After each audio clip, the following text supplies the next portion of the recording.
I really find that I'm very much at home with the paintings I'm doing right now.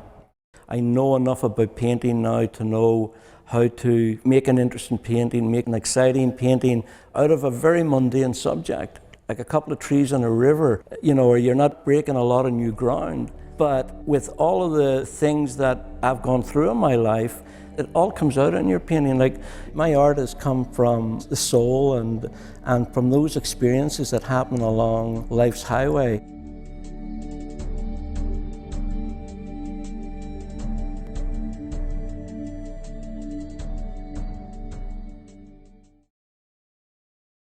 Everything I paint, no matter what stage it's at, I want to treat it as though it's finished. And I think that's where you're continuously adding layers of interest, but you're also adding layers of quality. You really have to be critical, and I have anyway, to be very critical of what I do and make sure that I'm putting my best work out there. I want mood in my work. I want it to sort of, rather than it to say something, I'm trying to maybe move people rather than sort of get them politically, excited about something. It's more about mood, color. I'm just really trying to get the emotion of what I saw when I was there. When I was 16, that's when I was really starting to mature as a painter. I knew I wanted to say some things, but I didn't really know how to do it. And I found painting just came fairly naturally to me. There was a lot of people killed in Northern Ireland. There's things going on like really close to where I lived that were shocking, frightening, and a lot of passion and a lot of hatred just seemed to come out of, for me anyway, come out of nowhere. And I really started to paint, and I did a lot of paintings, but I really didn't think of myself as a political artist, but I was a political artist. I did a painting of a riot and painting of prisoners and things like that. And when I did those paintings, I wasn't trying to convince people of a political message. It was more, this is what's going on in Northern Ireland, and showing it to them in a different way. My wife and I and our children were driving from my hometown of Banbridge to her hometown of Newry, and we were driving up towards there, and we hit this really big traffic jam, didn't know what it was. And a police officer put his head in the car and says there's been a really bad bombing, some people have been killed. And it was a really horrific scene. We really didn't want to be part of the violence in Northern Ireland. And I said, you know what, we got to get out of this place. When I left Ireland and came to Canada, I found like I was just really lost. I really lost my direction as an artist. I started to sort of move towards what was going on in the new city that I was in. I did a series of paintings here called Urban Mirage, which were more about Winnipeg and about, the mean streets of Winnipeg. They were really hard, dark backgrounds with bright colors jumping out at you.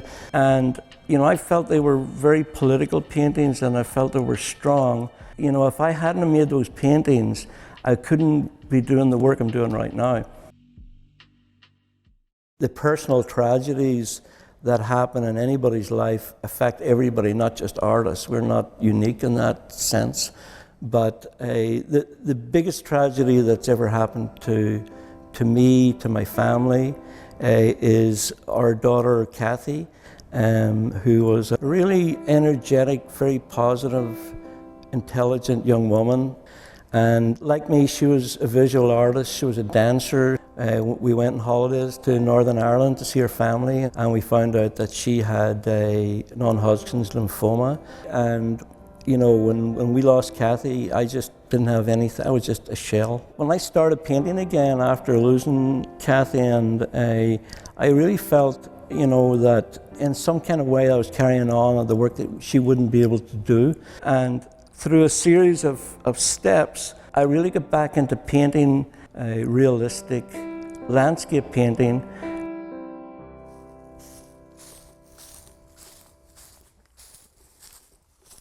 I really want these paintings to be timeless. I want them to have almost a spirit within them that you get when you turn your back on the city a little bit. I think it's very interesting that right in the middle of a big city, Winnipeg's a decent sized city, that you can find places along the rivers This has not been changed for hundreds and hundreds of years. These are the same trees that people canoed down one river to meet people from another river long before immigrants like me got here. The River City series came about through my health. I had some health problems. I had cancer. So I had to have major surgery, and I was in St. Boniface Hospital. But when I came right out of surgery, as soon as I came round, I started to draw. And when I was really down, I would draw myself in, the Peter McConville version of Frida Kahlo, I guess. But I was also had to walk. So I would walk down the hallway, and there was a great view, this huge window, and my goal was to get to that goddamn window. And I could see that river, I could see the forks. I don't know, it just gave me hope, and it was something that I really gravitated towards.